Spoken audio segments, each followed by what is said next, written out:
প্রিয় শ্রোতা, আসসালামু আলাইকুম।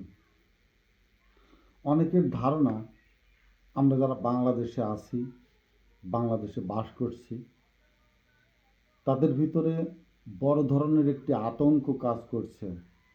কখন যেন ভারত আমাদের উপরে আগ্রাসী রূপ ধারণ করে, আগ্রাসী হয়ে ওঠে, যুদ্ধমুখী হয়ে ওঠে এবং অবশেষে যুদ্ধের রূপ নেয়। এটা সম্ভব নয়। এর আগে আমি কিছু কিছু ব্যাখ্যা করেছিলাম। আজও আরেকটু আপনাদের ভিতরে ধারণা দিচ্ছি। এটা সম্ভব নয় এই জন্যই ভারত নিজেই ভেঙে চৌচির হয়ে যাবে, খান খান হয়ে যাবে ভারত ভেঙে। এটাতে শুধু কে কে ভাঙবে, কোথায় কোথায়, সেটা আমি বলবো। এর পরের ভিডিওতে কেন ভাঙবে সেটা ধারণা একটু দেওয়ার চেষ্টা করব। আপনারা ইদানিং জেনে গেছেন, ইদানিং মানে দীর্ঘদিন ধরে জানে আসছেন, বার্মা একটি অংশ, যেমন তিরমুর, আপনার ইন্দোনেশিয়া ভেঙে একটা পূর্ব তিমুর একটি রাষ্ট্র গঠিত হয়েছিল। এখানেও বার্মা ভেঙে একটি আরাকান রাজ্য গঠিত হবে এবং ইতিমধ্যেই সেখান থেকে মুসলমানদেরকে এবং সর্বশেষে বৌদ্ধদেরকেও সরিয়ে দেওয়া হয়েছে। সম্ভবত এখানটাতে একটি খ্রিস্টান রাজ্য তৈরি হবে। খ্রিস্টান রাজ্যটি এই আঙ্গিকেই তৈরি হবে যে ঠিক যেমন মধ্যপ্রাচ্যে ইসরায়েল ইহুদি রাষ্ট্র, এবং ইসরায়েলের দাঁড়িয়েই পুরো ভূমধ্য এলাকা দিয়ে, মধ্যপ্রাচ্য দিয়ে বড় ধরনের তাণ্ডব চালিয়ে যাচ্ছে আমেরিকা।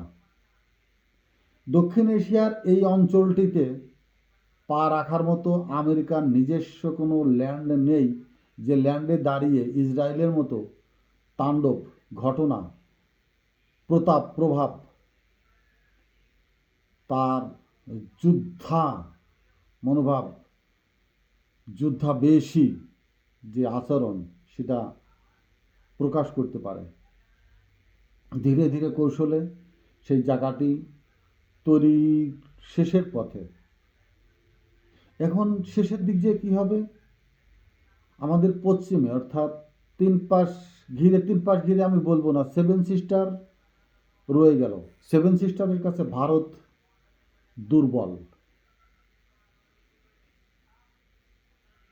দুর্বল এই জন্য তাদের সাথে সরাসরি যোগাযোগের যে ব্যবস্থাটা পাকাপোক্তভাবে করার চেষ্টা করছিল বাংলাদেশের উপর দিয়ে, বাংলাদেশের মধ্য দিয়ে, বাংলাদেশের সহযোগিতায়, সেটা আমেরিকা তছনছ করে দিয়েছে। সেটা যেন সম্ভব না হয়। ত্রিপুরা আগুন জ্বলছে, মিজোরাম কথা বলছে, অমৃতসর, পাঞ্জাব, অমৃতসর কথা বলছে, কানাডা দিয়ে তার সাথে টুকটাক চুলকানি, গুতাগুতি আস্তে আস্তে আস্তে ধীরে ধীরে হচ্ছে। এখন সেভেন সিস্টারই থাকবে, তাদের মতো তারা নিজেরা স্বাধীন হয়ে যাবে। তবে আরাকানের মতো আরও একটি রাষ্ট্র গঠন হবে, যেটার ধারণা আপনাদেরকে আমি এখন দিব। প্রয়োজনেই এটা এই দক্ষিণ এশিয়ার নিরাপত্তার প্রয়োজনে এবং দক্ষিণ এশিয়ার ভারত যে হিন্দুত্ববাদের বড় ধরনের নৈরাজ্য সৃষ্টি করেছে, সে হিন্দুত্ববাদ নিয়ে মোদি যে রক্তক্ষয়ী, রক্তপিপাসু হয়ে উঠেছে এবং সেই চরিতার্থ, তার নিকৃষ্ট মানের চরিতার্থ পূরণে সে যে ধর্মগ্রহে আগ্রাসনী ভাব প্রকাশ করেছে, দেখিয়েছে, তাতে সে যেখান থেকে উঠে আসছে সেটাও কিন্তু দেখবেন ভারতের একেবারেই পশ্চিম প্রান্ত, সেখান থেকে উঠে আসে সমগ্র ভারতকে সে যে একটা উথাল পাথাল অবস্থার সৃষ্টি করেছে, এতে কি ভারতীয়রা সন্তুষ্ট? না, আবেগী কিছু ভারতীয় সন্তুষ্ট। ভারত হিন্দুত্ববাদিতা হলেও তাদের নির্দিষ্ট যেমন কোনো ভগবান নেই, প্রত্যেকটা রাষ্ট্রই দেখবেন কেউ হনুমান, কেউ মনসা, বিভিন্ন দেবতার নামে তারাও বিভক্ত। সেই বিভক্ত হিন্দুদেরকে একত্রিত করে কতদিন ধর্মরাজ্য তৈরি করে রাখা সম্ভব? সম্ভব না। যেখানে বড় একটি অংশ ভাষাভাষী নিয়ে বিভক্ত আছে, আমি এইখানটাতেই হাত দিব, বাংলা ভাষা।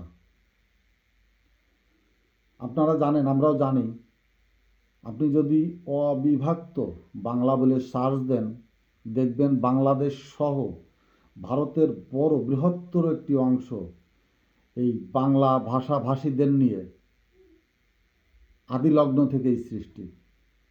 আপনাদের কি ধারণা নেতাজি সুভাষচন্দ্র বসুকে ব্রিটিশদের মাধ্যমে কেন তাকে বিদ্রোহী হয়ে ভারত জয়হিন্দের নামে যে সংগঠন হয়েছিল এবং তারা যে ভারতকে স্বাধীনতার সংগ্রামে ঝাঁপিয়ে পড়েছিল, সুভাষচন্দ্র বসুকে কেন উঠতে দেওয়া হয়নি, দাবিয়ে রাখা হয়েছিল এবং তাকে গুম করে দেওয়া হয়েছিল? সুভাষচন্দ্র বোস যদি থাকতেন তাহলে বাংলার মানচিত্র এরকম হতো না, ভারতের মানচিত্র এরকম হতো না। সুভাষচন্দ্র বোস বাঙালি নেতা ছিলেন এবং তিনি বাংলা ভাষাভাষীদের নিয়ে তার মতো করে মানচিত্র অঙ্কন করেই হয়তো ভারত স্বাধীন করতেন। এই বাংলা ভাষাভাষীদেরকে আলাদা করে রাখতেই পাঁচাটা, আপনারা যত যাই বলেন না কেন, মহাত্মা গান্ধী খুব একটা ভালো মনের মানুষ ছিলেন, হয়তো স্বাধীনতার জন্য কংগ্রেস ভূমিকা রেখেছিলেন, কিন্তু সেই কংগ্রেস ব্রিটিশের কোলে শুয়ে, ব্রিটিশ দ্বারা লালিত হয়ে এই কংগ্রেস তৈরি হয়েছিল, যাতে সুভাষ বসু নেতৃত্ব না পান বা নেতা না হন। সুভাষ বসু নেতা হলে মুসলিমদের নিয়ে তার চিন্তা ভাবনা আলাদা থাকত। গোঁড়া হিন্দু যারা, তারা পশ্চিম দক্ষিণে আরও সরে যেতে বাধ্য হতো। যাকে আমি যেটা বলছিলাম, আরাকান রাজ্য তৈরি হবে, তৈরি হওয়ার পরেই অমৃতসর, পাঞ্জাব আলাদা হবে এবং আগামী 15 বছরের ভিতরে জলপাইগুড়ি, শিলিগুড়ি, দার্জিলিং, এপাশ দিয়ে পশ্চিমবঙ্গ হয়ে সোজা দক্ষিণে আপনার মেদিনীপুর, হুগলি, হাওড়া, বাঁকুড়া, বীরভূম, মুর্শিদাবাদ, দক্ষিণ দিনাজপুর সহ মালদহ চিকুন হয়ে, যেমন আরাকান রাজ্যটি বাংলাদেশের সীমান্ত ঘিরে বঙ্গোপসাগরে পড়েছে, ঠিক তেমনি আপনার দার্জিলিং থেকে জলপাইগুড়ি এই এলাকা সহ সমস্ত কিছু নিয়ে বাংলাদেশের সুন্দরবনের যে একটি অংশ ভারতের ভিতরে রয়ে গেছে, এই অংশে গিয়ে শেষ হবে। এখান দিয়ে আরেকটি রাষ্ট্র গঠিত হবে। এই রাষ্ট্রটি হবে বাংলা ভাষার ভিত্তিতে হিন্দু মুসলিম সমন্বয়, অর্থাৎ আজকের যে পশ্চিমবঙ্গ, শুধু পশ্চিমবঙ্গের যে ভারতের ভিতরে ভারতের অঙ্গরাজ্য হিসেবে আছে, এটি অঙ্গরাজ্য নয়। পৃথিবীর প্রয়োজনে, দক্ষিণ এশিয়ার প্রয়োজনে, বাংলা ভাষার প্রয়োজনে, যে ভাষা বাংলাদেশে প্রতিষ্ঠার জন্য ভারত উৎসাহ দিক বা না দিক, পশ্চিমবঙ্গের দার্জিলিং, শিলিগুড়ির বরকতের বাড়ি ছিল শিলিগুড়িতে, ভারতের অনেক লোক বাংলাদেশে তখন বাংলাভাষী, এরা বাংলাদেশের প্রচুর লোক বাংলাদেশে চাকরি করত, মূলত এরা উৎসাহ যুগিয়ে যে বাংলা ভাষাকে স্বাধীন রাষ্ট্রভাষা হিসাবে স্বীকৃতি দানের যে অবস্থা বায়ান্ন তৈরি করেছিল, তার বড় একটি অংশ ভারতের পরাধীন হয়ে যে দেশের ভাষা হিন্দি, রাষ্ট্রভাষা কিন্তু হিন্দি, যে ভাষা রক্ত দিয়ে রাষ্ট্রের স্বীকৃতি আনলো, যে ভাষা রক্তের জন্য ইউনেস্কো দ্বারা স্বীকৃত হয়েছে, জাতিসংঘ দ্বারা স্বীকৃত হয়েছে, সেই একটি ভাষা হিন্দি ভাষার রাষ্ট্রের ভিতরে একত্রিত থাকতে পারে না। আমি দার্জিলিং, শিলিগুড়ি থেকে শুরু করে মালদহ, বাঁকুড়া এই অঞ্চলটা দিয়ে এবং সর্বশেষ যে অঞ্চলটির নাম আমি বলার চেষ্টা করেছি মেদিনীপুর, 24 পরগনা, কলকাতা 24 পরগনা বাংলা ভাষার যেসব বাঙালি, আমি হিন্দু ধর্ম মুসলিম আলাদা করব না, কিন্তু আপনাদেরকে মাথায় রাখতে হবে আপনারা বাঙালি, বাংলা ভাষায় কথা বলেন, বাঙালি, বাংলাদেশি না, কিন্তু আপনারা বাঙালি। আপনাদের আমাদের ভাষা, কালচার, সংস্কৃতি সমস্ত কিছু আমাদের এক। অতএব হিন্দিতে কথা বলা, রাষ্ট্রভাষা হিন্দির সেই রাষ্ট্রের ভিতরে আপনারা থাকতে পারেন না। আমরা যেমন বাংলা ভাষা বাংলাদেশি স্বাধীন হয়েছি, আপনাদেরকে হয় স্বাধীন হইতে হবে বাংলার সাথে, অথবা আপনাদের মতো করে স্বাধীন আর একটি রাষ্ট্র গঠন করতে হবে আপনাদের প্রয়োজনেই। আপনারা যদি দেখেন মোদির মুখ্য রাজ্য কোথায়, সেখান থেকে এসে শত হাজার মাইল পার হয়ে আসে যে রক্তারক্তি, ধর্ম নিয়ে তার যে উচ্ছৃঙ্খলতা, মানুষে মানুষে ধর্মকে যেভাবে রাজনীতির ভিতরে মিশিয়ে সম্প্রীতি নষ্ট করার চেষ্টা করেছে, আপনাদেরকে সুচিন্তিতভাবে মাথায় আনতে হবে, চেতনায় আনতে হবে। আপনি বাংলা ভাষায় কথা বলছেন, আমিও বাংলা ভাষায় কথা বলছি, আমাদের সন্তানেরা বাংলা ভাষায় কথা বলে, আমাদের পাঠ্য পুস্তক, আমাদের লেখাপড়া সমস্ত কিছু বাংলায়। ধর্ম বাংলাদেশে হচ্ছে, আপনার ওখানেও হচ্ছে, আপনার ওখানে বৃহত্তর বড় একটা অংশ মুসলমান আছে, হিন্দু আছে, আমার বাংলাদেশে হিন্দু আছে, মুসলমান আছে। আমরা ধর্ম নিয়ে বিভক্ত না হয়ে আসুন এক ভাষায় যারা কথা বলি আমরা এক হবার চেষ্টা করি।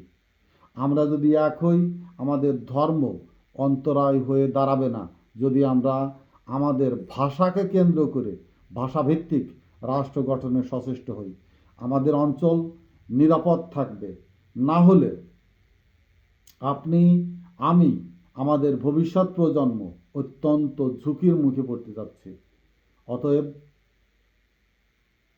ভারতীয় কেন্দ্রীয় শাসিত সরকারের অধীনে নয়, আপনারা আপনাদের মতো করে সংগঠিত হন। সময় সুযোগ অচিরেই আসছে, এবং আপনারা যদি সেটা করতে ব্যর্থ হন, নিজেরা করতে ব্যর্থ হন, চিকেন নেক ভাঙার জন্য, চিকেন নেককে অবরুদ্ধ করার জন্য, চিকেন নেককে বন্ধ করার জন্য, চিকেন নেক দিয়ে সেভেন সিস্টারে আসা যাওয়া করার ভারতের যে সংযোগস্থল, এটাকে দখল করার জন্য যে ভয়াবহ পরিস্থিতি সৃষ্টি হবে, আপনি মরবেন, আপনার সন্তান, আপনার ভবিষ্যৎ একটি বড় ধরনের যুদ্ধক্ষেত্রে পরিণত হবে, এবং সেটা অচিরেই। বড় একটি অংশ আমেরিকানপন্থী হবে, বড় একটি অংশ চীনপন্থী হবে, আর একটি অংশ ভারতের হয়ে রাশিয়ানপন্থী হবে। আপনি পন্থীর দিকে যাবেন নাকি স্বাধীন রাষ্ট্র গঠনে? আপনি আপনার সার্বভৌমকে নিয়ে আপনার সন্তানদের ভবিষ্যতের জন্য এখনই সচেষ্ট হবেন। 50 বছর পরের চিন্তাভাবনাকে মাথায় আনুন, এনে আমি যেটা বললাম সেটা নিয়ে ভাবতে বসুন। আসসালামু আলাইকুম।